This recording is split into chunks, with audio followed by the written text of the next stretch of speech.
देशात इंधनाचा तुटवडा नाही, लॉकडाऊनच्या अफवा पसरवणाऱ्यांवर कारवाई होणार.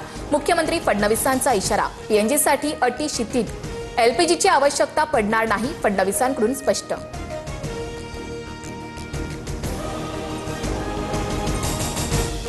पाईपलाईन असं नाही, कनेक्शन न घेतल्यास 3 महिन्यात सिलेंडर बंद होऊ शकतो.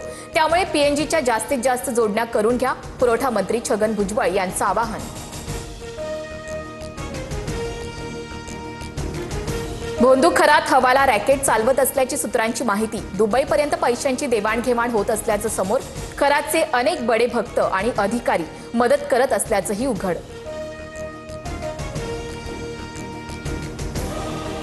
खरात प्रकरणात महिलांचे व्हिडिओ व्हायरल करणाऱ्यांवर फौजदारी कारवाई होणार. मुख्यमंत्री फडणवीसांचा इशारा.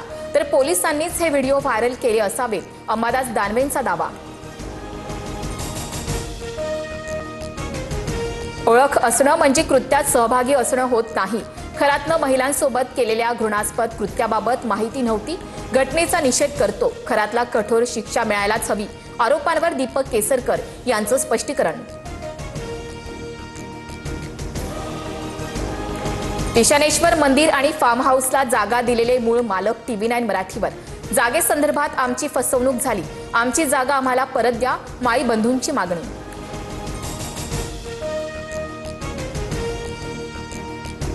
राष्ट्रवादीचं विलिनीकरण करायचं आहे, त्यांनी सुनेत्रा पवार यांच्याशी चर्चा करावी, त्या निर्णय घेतील, राष्ट्रवादीच्या एका वरिष्ठ नेत्याचं विधान.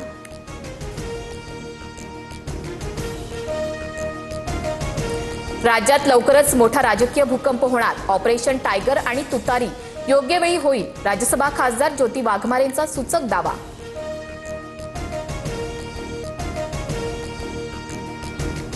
राज्यात 30 आणि 31 मार्चला मेघगर्जनेसह वादळी पावसाचा इशारा. विदर्भ, मराठवाडा आणि मध्य महाराष्ट्रात गारपिटीची शक्यता.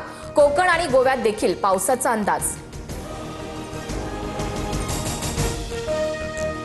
रत्नागिरीतील वातावरण बदलाचा हापूस आंब्याला मोठा फटका. सकाळी थंडी आणि दुपारनंतरच्या तापमान वाढीमुळे आंब्यावर किडीचा प्रादुर्भाव.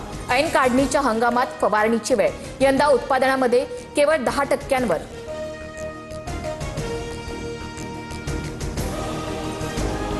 जळगावच्या सराफा बाजारात सोन्याच्या दरात 2600 तर चांदीच्या दरामध्ये 3000 रुपयांची वाढ. सोनं जीएसटीसह प्रतितोळा 1,50,380 रुपयांवर, तर चांदीसाठी प्रति किलो 2,39,990 रुपये मोजावे लागणार.